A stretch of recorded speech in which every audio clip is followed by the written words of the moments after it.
지역에서 MBS 투데이가 방송됩니다. 농촌의 맛 MBS.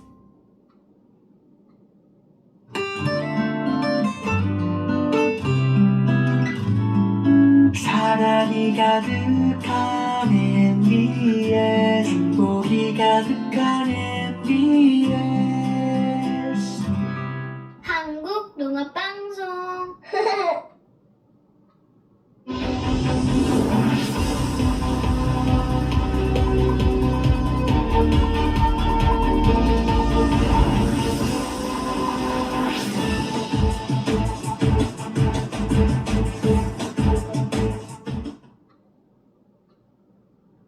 여러분 안녕하십니까? MBS 투데이입니다. 강호동 농협중앙회장이 6일 정부 세종청사에서 취임 1주년 기자간담회를 열었습니다. 이날 강호동 회장은 농업농촌의 지속가능한 발전을 위해 변화와 혁신을 멈추지 않겠다며 돈 버는 농업을 만들기 위해 최선을 다하겠다고 강조했는데요. 이를 위해 농가 천여 곳에 스마트팜을 보급해 노동력을 절감하고 영농비 부담을 완화하겠다는 목표를 제시했습니다. 산지 쌀값 안정을 위한 쌀 소비 촉진 활동에도 전사적인 노력을 기울이겠다고 밝혔습니다. 이호철 기자가 전해드립니다. 강호동 농협중앙회장이 취임 1주년 기자간담회 자리에서 강조한 키워드는 돈 버는 농업입니다. 강 회장은 농업소득은 지난 30여 년간 1,000만 원 수준에 머물러 있다며 돈 버는 농업을 실현하기 위해 스마트팜 1,000여 개를 농가에 보급하겠다고 말했습니다. 돈 버는 농업을 만들기 위해 저렴한 비용으로 소유비 가득한 고급형 스마트팜을 정부와 협력하여 금년에도 1,000여 농가에 보급하고 앞으로도 지속 확대하여 도민에는 절감하고 영농비 부담을 완화하겠습니다. 농업소득 증대를 위해 안정적인 쌀값 형성이 중요하다는 점도 강조했습니다. 그는 쌀값 지지를 위해 지난해 벼 매입 자금을 역대 최대 수준인 3조 원까지 확대했고 2024년산 벼 매입으로 인한 농협의 판매 손실도 전액 지원했다고 말했습니다.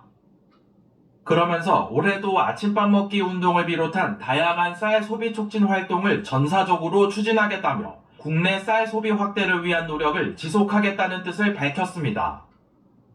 지난해에 이어 올해도 1,000억 원의 예산을 편성하여 아침밥 먹기를 통한 쌀 중심 식습관 개선, 쌀 가공식품 육성과 수출 확대를 통한 5만 톤 이상의 쌀 소비를 목표로 하고 있습니다.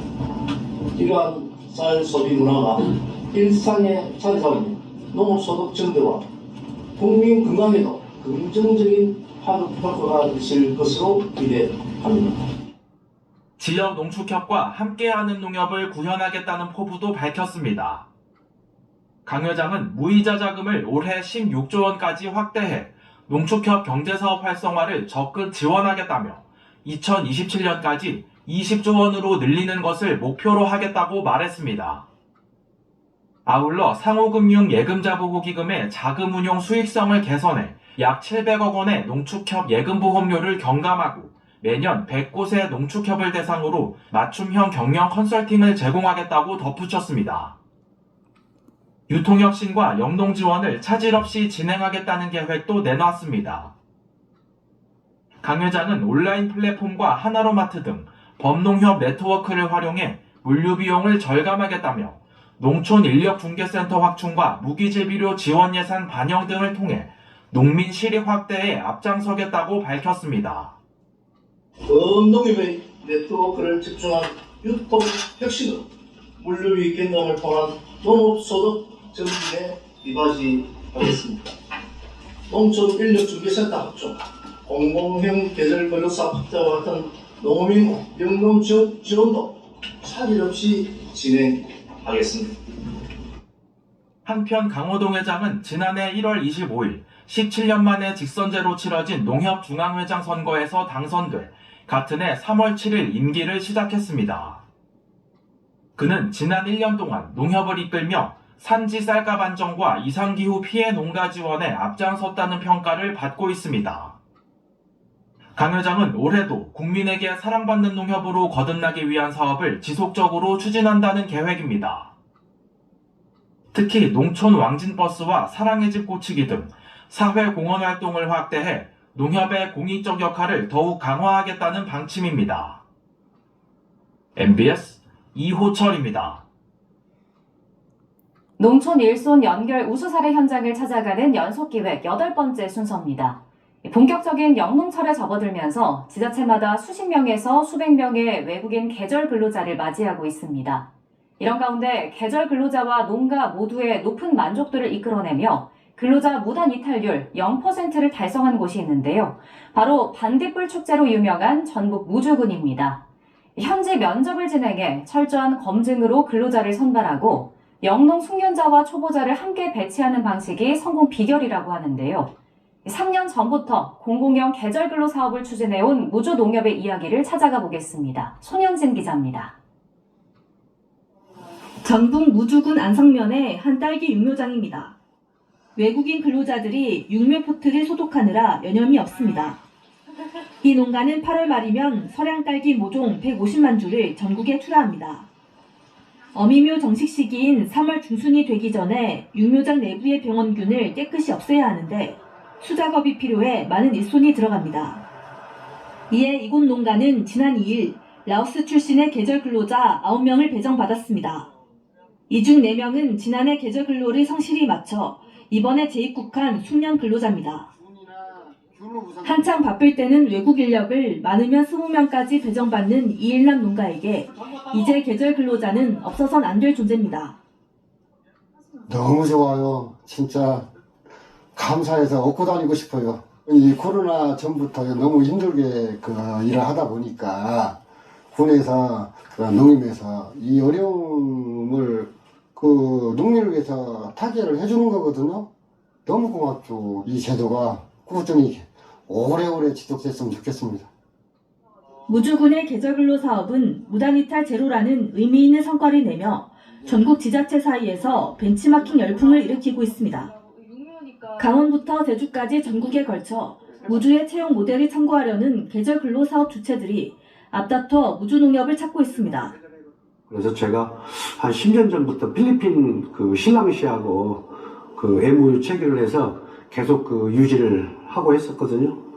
그러다가 이제 우리 농협중앙회에서 대한민국 최초로 시범 사업으로 외국인 계절 근로자 사업을 하게 됐습니다. 예, 많이 옵니다. 일을 못할 정도로 벤치마킹을 많이 와요. 계절 근로 사업의 성공 비결을 묻자 돌아온 대답은 2차례에 걸친 현지 면접이었습니다. 1차 면접에는 생맥 여부와 혈압, 혈당을 확인하는 건강검진과 체력 테스트가 포함되어 있습니다. 2차 면접에서는 농작업 경험이나 한국어 구사 능력 등 종합적인 영농 역량을 평가하는 1대1 신층 인터뷰가 진행됩니다. 이렇게 철저한 검증으로 선발해야만 무단 이탈 발생이 적고 배정 농가의 만족도까지 높다는 설명입니다. 네팔을 도입했다가 제가 80명 도입을 했거든요. 80명 도입했는데 70명 도망갔어요. 그때는 제가 현지에 가서 면접을 안 봤거든요. 근데 그 이후부터는 저희가 지자체하고 협조하고 해서 같이 이렇게 인터뷰하고 하다 보니까 일단 현재까지는 일단 이탈률은 제로로 지금 되어 있습니다. 무주농협이 만든 60대 15대 25 법칙에도 성공 비결이 숨어 있습니다. 이는 농가에 배정하는 근로자 그룹에 1년차 초보 근로자를 60% 비율로 2, 3년차 근로자를 각각 15%, 25% 비율로 구성하는 방식을 말합니다. 3년차 숙련 근로자에게 리더 역할을 부여하는 한편 2년차는 1년차 근로자를 지도하게 하면서 작업 효율을 크게 높일 수 있습니다. 무주농협은 올해도 공공형 계절 근로자 70명 가운데 27명을 재입국자로 선발할 계획입니다. 4명을 재지정을 했어요, 제가. 그 4명이 또 새로운 애를 가르치면서 같이 할 수 있으니까 능률은 더 배가 될 수가 있죠. 그게 안 되면 내 일이 처음부터 계속 설명을 또 해야 되고 이 많은 것을 할 수가 없거든요. 계절 근로사업 만족도가 높은 건 외국인 근로자도 마찬가지입니다. 이들은 하루 8시간 근로에 11만 원 가량의 급여를 받습니다. 공공형 계절근로는 농협이 고용주가 되는 방식이기 때문에 취업 알선 브로커가 받아가는 수수료 지출 없이 근로소득을 온전히 남길 수 있습니다. 숙소는 물론 점심 식사와 간식, 의료비와 교통비 등 우주군의 선제적인 지원도 근로자들이 호응을 얻고 있습니다. 계절 근로자 숙소나 이런 거를 이제 정기적으로 점검을 좀 하거든요. 그러다 보니까 이제 그 근로자들이 만족도도 높고, 저희들이 지금 2월 달에 그 필리핀을 갔다 왔었는데, 이제 외국인 계절 근로자를 더 좀 채용을 했었으면 좋겠다고 이제 그런 건의도 있어가지고, 올해 70명으로 또 늘려서 채용을 하려고 하고 있어요. 무주군은 계절 근로자 초청을 위한 해외 지자체와의 유대 관계를 농산물 수출에도 활용하고 있습니다. 복숭아, 샤인머스켓 등 무주 농산물의 해외 인지도를 넓히고 판로를 확대하는 데 큰 도움이 된다는 설명입니다. 여기 이제 무주군에서 생산된 그 포도, 샤인머스켓이 지금 베트남으로 수출이 되는데, 그 이제 베트남에서도 이제 그 결혼 이민자 가족들이 많이 들어와 있거든요. 우리 이제 무주군에 들어와 있는 그분들한테 이제 그 과일을 시식을 해보고 이제 그분들한테 맞출 수 있는 거죠. 농가의 일손 부족을 해소하고 외국인 근로자에게 안정적인 고용을 보장하는 일석이조의 계절 근로자 제도는 농촌의 지속 가능한 성장에서도 중추적 역할을 할 것으로 기대를 모으고 있습니다. MBS 손현진입니다. 6일 열린 국회 농해수위 전체회의에서 정부가 제출한 제1차 공익직불제 기본계획안 심의가 계속됐습니다. 연차별 구체적 시행 계획과 재정 조달 방안이 없다는 지적이 계속되면서 기본계획 심의는 실마리를 찾지 못했는데요. 한편 이번 전체회의에서는 찬반이 팽팽한 농어민 기본소득 관련 법안에 대한 공청회도 열렸습니다. 이은영 기자가 전해드립니다. 국회 농림축산식품해양수산위원회는 6일 전체회의에서 정부가 제출한 제1차 공익직불제 기본계획안을 심의했습니다. 당장 올해부터 2029년까지를 포함한 이번 1차 계획안은 지난해 11월 정부가 국회에 제출한 후 국회 농해수위에서 2차례 심의를 거쳤습니다. 정부는 청년농 정착 등을 위한 신규 직불제 도입을 검토하는 등 지난 심의에서 나온 지적사항을 반영했다고 밝혔습니다. 하지만 연차별 시행계획과 재원 조달 방안은 여전히 담기지 않았다는 지적이 되풀이됐습니다. 농림축산식품부는 2027년까지 공익직불제 예산을 5조 원으로 확대한다는 국정과제 목표는 명시했지만 각 회계연도 경비는 그 연도의 세입으로 충당하는 우리나라의 단연도 예산주의 특성상 미래의 연차별 예산계획을 구체적으로 담긴 어렵다고 설명했습니다. 이에 문금주 더불어민주당 의원은 2020년 농식품부가 발표한 제1차 밀산업 육성 기본계획에는 재원 조달 계획이 포함되어 있다고 지적했습니다. 구체적인 재원 조달 계획, 재원 계획, 또 연대별 실행 계획이 들어가야 되는데 그게 빠졌다는 거죠. 밀산업 육성 기본계획을 한번 봐볼게요. 실행력을 높이기 위해서 주요 내용별로 연도별 시행하고 시행계획하고 재원 조달 계획이 포함이 되어 있어요. 선택형 공익직불 확대를 위한 구체적인 방안이 필요하다는 지적도 나왔습니다. 참고인으로 참석한 강마야 충남연구원 연구위원은 농업 농촌의 공익 기능에 초점을 둔 선택 직불을 확대해 사업의 국민적 공감대를 얻는 게 예산 확보에 중요하다고 말했습니다. 기본형 직불 예산 중심 구조에서 선택형 직불 예산 중심 구조로 확장하는 전략을 우리는 더 많이 써야 됩니다. 지금 예산을 배울 비율을 보면 9대1로 인해서 1 정도로 기본형 직불에 많이 매몰되어 있습니다. 선택형 직불제가 내포한 다양한 공익 기능을 수행할 것이라고 오히려 국민들에게 더 강조해야 됩니다. 벼 재배 면적 감축 미참였던 기본 직불금 지급을 제한한다는 계획에 대한 우려도 여전했습니다. 정부는 올해는 감액을 유예하고 내년부터 벼 재배 면적 감축 미이행 농민을 대상으로 기본 직불금 감액을 검토한다는 계획입니다. 임미애 민주당 의원은 벼 재배 농가의 작물 전환을 유도하려면 정부가 먼저 배수시설 등 기반을 조성하고 인센티브를 줘야 한다고 주장했습니다. 다른 농사를 짓도록 농가를 유도해 나가는 정책이 선행이 되어야 되고 그를 위해서는 기반 작업들을 농림부가 해주어야 되고 동시에 농사를 지어 다른 작물을 재배를 했다고 하면 그것에 따르는 수익이 쌀 농사를 지었을 때에 결코 뒤지지 않을 정도의 인센티브가 부여되는 방식으로 이날 전체 회의에서 농어민에게 일정 금액을 정기적으로 지급하는 걸 골자로 한 농어민 기본소득 관련 법률안 5건에 대한 공청회도 이어졌습니다.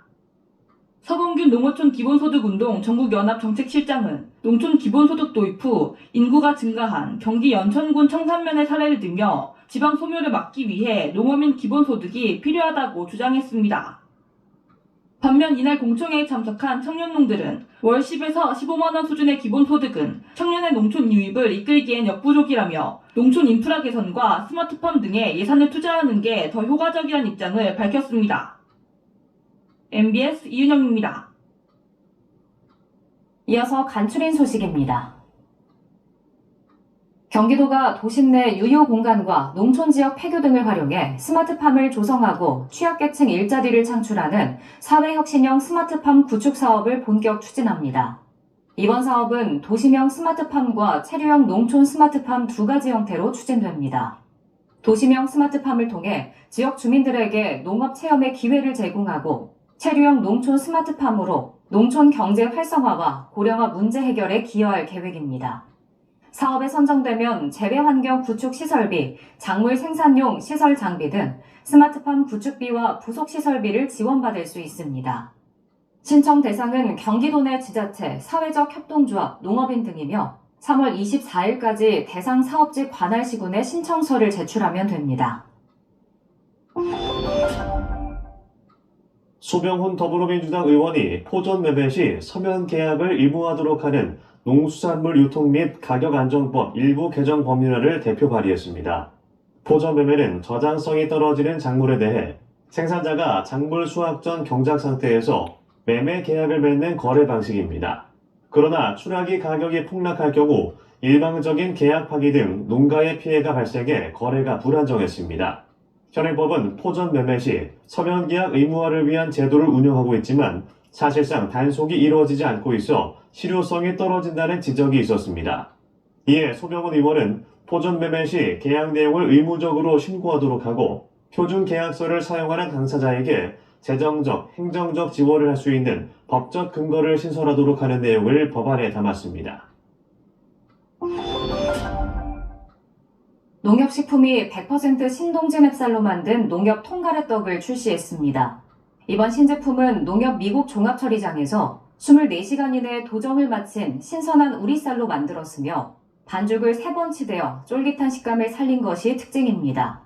농협 통가래떡은 농협식품 네이버 스마트 스토어에서 구매할 수 있으며 3월 말까지 20% 할인 혜택도 제공합니다. 이방현 농협식품 대표는 앞으로도 국산 쌀을 사용한 제품을 꾸준히 선보여 변화하는 소비 트렌드에 맞출 수 있도록 노력하겠다고 말했습니다. 농림축산식품부는 2월 소비자 물가 조사 결과 농축산물의 소비자 물가가 전년 동월 대비 0.6% 상승해 7개월 연속 안정세가 지속되고 있다고 발표했습니다. 농산물은 과일류와 시설 채소류 가격이 내려가면서 전년보다 1.2% 하락한 것으로 나타났습니다. 다만 배추, 무, 당근 등 노지에서 재배하는 채소류는 공급 부족으로 가격 강세가 지속되고 있습니다. 농식품부는 이달부터 각급 학교 개학으로 급식이 재개되면서 주요 채소류 수요가 증가할 것으로 보고 정부 비축 물량 등을 집중적으로 공급할 계획입니다.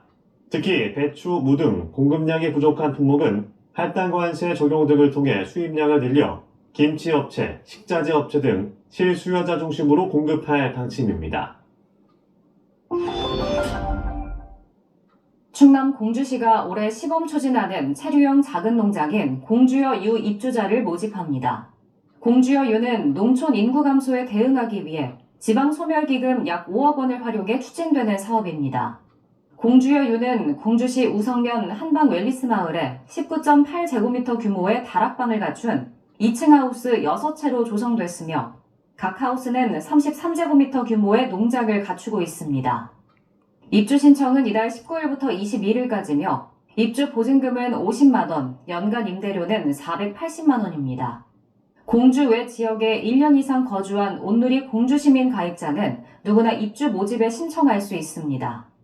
온누리 공주시민은 인터넷상으로 등록을 하면 주민등록 이전 없이도 가맹점 할인 혜택, 백제문화 여행 참여, 관광정보 제공 등 다양한 혜택을 누릴 수 있는 제도입니다. 산림청이 등산객의 안전한 산행과 산불 방지를 위해 국내 인기 모바일 등산 앱과 협업해 산불 예방 홍보를 강화합니다. 최근 기후변화로 인해 산불이 대형화, 연중화되고 있으며 등산 인구 증가로 인한 입산자 실화로 산불 발생 빈도가 증가하고 있습니다. 이에 산림청은 인기 모바일 등산 앱과 협업해 실시간으로 등산로 폐쇄 구역 정보나 산불 예방 안내 수칙을 제공하고 있습니다. 산림청은 오는 5월 15일까지도 산불 발생 위험을 줄이기 위해 통제하고 있는 등산로 폐쇄 구간을 모바일 앱을 통해 제공할 예정입니다. 또 모바일 앱에 산림청 산불 상황 관제 시스템과 연계한 기능을 추가해 등산객이 산행 중 산불 발견 시 즉시 신고할 수 있도록 할 예정입니다. 충북도가 지역 특화형 비자 사업에 참여할 외국인 우수 인재를 모집합니다. 지역 특화형 비자는 지역 특화, 지역 우수 인재, 재외 동포, 숙련 기능 인력 3가지 유형으로 나뉘며 인구 감소 지역에 필요한 외국인에게 비자 특례를 부여해 지역 산업 등에 적합한 외국인의 정착을 유도하기 위해 마련됐습니다. 특히 지역 특화 우수 인재 비자를 발급받은 외국인은 지자체 취업 허용 업종이 아닌 인구 감소 지역 내 모든 업종에 취업할 수 있습니다. 이번 비자 전환 사업은 올해와 내년까지 운영되며 모집 대상 규모는 총 311명입니다. 비자 전환을 희망하는 외국인은 취업 및 거주 확인 서류 등을 구비해 인구 감소 지역의 담당 부서에 방문 접수하면 됩니다. 농촌진흥청이 올해 우리 흑돈 시돼지를 7월과 12월 2차례에 걸쳐 보급합니다. 우리 흑돈은 2015년 축산과학원에서 개발한 흑돼지 품종으로 재래돼지와 생산성이 뛰어난 두릅 품종의 장점을 살려 개발돼 국제식량농업기구 가축다양성 정보 시스템에 등재됐습니다. 농진청은 올해 우리 흑돈 보급을 위해 이달 17일부터 24일까지 양돈 농가와 전문 종돈장, 지자체 축산진흥기관을 대상으로 보급 관련 수요 조사를 실시합니다. 이후 조사 결과를 바탕으로 시돼지 보급 규모를 조정하고 효율적인 공급 계획을 마련할 예정입니다. 수요 조사는 축산과학원과 한국농업기술진흥원 누리집을 통해 진행되며 누리집에서 세부 내용과 신청 절차를 확인할 수 있습니다.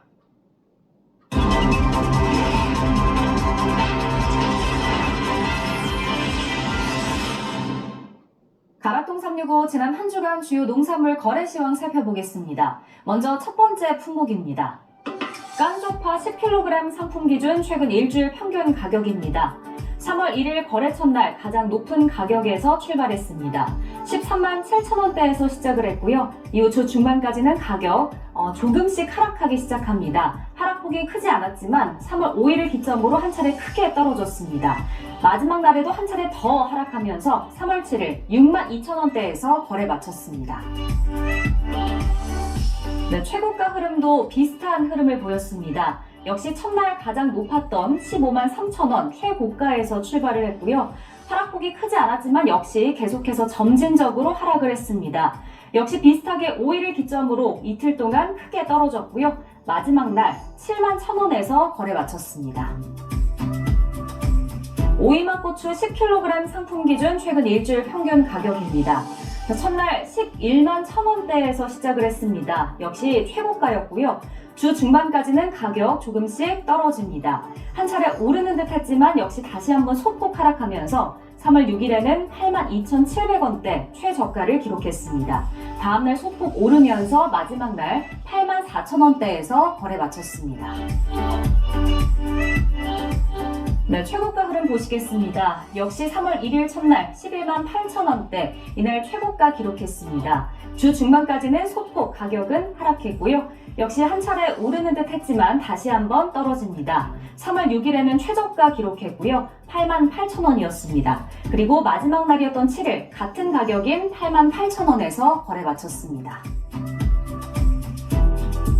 신구발 15kg 상품 기준 최근 일주일 평균 가격입니다. 3월 1일 첫날 가장 높은 가격에서 거래 시작했습니다. 11만 9천원대였고요. 다음날 비슷했지만 2일을 기점으로 한 차례 눈에 띄게 하락했습니다. 이후 주 중반인 이틀 동안은 가격 소폭 상승을 했지만 다시 한번 떨어지면서 3월 6일 67,500원대 최저가 기록했고요. 이후 다음날 만원가량 오르면서 78,000원대에서 거래 마쳤습니다. 네, 최고가 흐름 보겠습니다. 역시 주 초반에 가장 높았습니다. 14만원 3월 1일에 최고가에서 출발을 했고요. 이틀 뒤였던 3월 3일에는 뚝 떨어지면서 88,000원까지 내려갔습니다. 이날 최저가를 기록했고요. 이후 잠시 가격은 올랐지만 다시 한번 떨어졌습니다. 마지막 날 한 차례 더 상승하면서 7일 97,000원에서 거래 마쳤습니다. 청양고추 10kg 상품 기준 최근 일주일 평균 가격도 보겠습니다. 주 초반에는 가격 변동폭이 크지 않았습니다. 하지만 4일 주 중반에 한 차례 오르면서 81,680원 최고가 기록했고요. 이후 이틀 뒤인 6일에는 74,800원대까지 떨어지면서 최저가 기록했습니다. 마지막 날에는 소폭 오르면서 75,000원대에서 거래 마쳤습니다. 네, 이어서 최고가 흐름도 보겠습니다. 3월 1일 거래가 시작된 이후 4일까지 소폭 상승을 했습니다. 이날 최고가를 기록했고요. 84,000원이었습니다. 이후 주 후반까지는 가격 하락하는 모양새고요. 마지막 날 7일에는 77,500원에서 거래 마쳤습니다. 네, 이어서 당근 20kg 상품 기준 최근 일주일 평균 가격입니다. 거래 시작되고 난 이틀 뒤인 3일 한 차례 올랐고요. 이후 주 중반을 넘어서 후반까지는 가격 하락했습니다. 3월 6일 최저가를 기록했고요. 67,400원이었습니다. 이후 마지막 날 조금 더 오르면서 73,400원대에서 거래 마쳤습니다. 네, 당근 최고가 흐름 보겠습니다. 역시 비슷한 흐름을 보였고요. 거래 시작되고 이틀 뒤였던 3일까지는 소폭 올랐고요. 이후 주 중반을 넘어 후반인 6일까지는 소폭 하락했습니다. 이날 역시 최저가를 기록했습니다. 71,000원이었고요. 마지막 날에는 7,000원가량 오르면서 78,000원 최고가에서 거래 마쳤습니다. 네, 빨강 파프리카 5kg 상품 기준 최근 일주일 평균 가격입니다. 자, 3월 1일 최고가에서 출발했습니다. 41,800원대였고요. 주 중반까지는 변동폭이 없었습니다. 하지만 주 후반에 한 차례 꺾였는데요. 3월 5일을 기점으로 이틀 동안 하락했습니다. 마지막 날은 7일 33,200원대까지 떨어지면서 거래 마쳤습니다. 네, 이어서 빨간 파프리카 최고가 흐름도 보겠습니다. 역시 주 초반에는 큰 변동이 없었습니다. 3일에서 4일을 가면서 한 차례 오르는 듯 했지만 큰 변동은 없었고요. 이후 6일에는 한 차례 떨어졌습니다. 3월 6일 최저가였던 43,000원 기록하고요. 다음날 만원 가까이 오르면서 7일 최고가 52,000원에서 거래 마쳤습니다. 네, 마지막 상품 보시겠습니다. 감귤 5kg 상품 기준 최근 일주일 평균 가격입니다. 감귤 거래 시작되고 이틀 뒤였던 3일에 최고가를 기록했습니다. 44,580원대까지 올랐고요. 이후 이틀 동안 소폭 점진적으로 하락을 했고 마지막 7일까지도 조금 더 하락했습니다. 49,900원대에서 거래 마쳤습니다. 네, 감귤 최고가 흐름 보시겠습니다. 3월 1일 최저가에서 출발했고요. 46,000원이었습니다. 이후 주 중반까지는 가격이 상승했습니다. 약 4,000원가량 올라서 3월 4일 5만원 최고가 기록했고요. 이후 주 후반까지는 약 3,000원 정도 빠졌습니다. 마지막 날 7일에는 47,000원에서 거래 마쳤습니다. 네, 지금까지 주요 농산물 주간 시황 확인해 봤는데요. 매일 서울 가락시장에서 거래되는 농산물의 반입량, 품목별 낙찰 가격, 시세 추이 등은 매일 새벽 2시에 방송되는 낙찰 가락동 라이브 프로그램에서 보다 상세하게 확인하실 수 있습니다. 이상으로 MBS 투데이 마칩니다. 시청해주신 여러분 고맙습니다.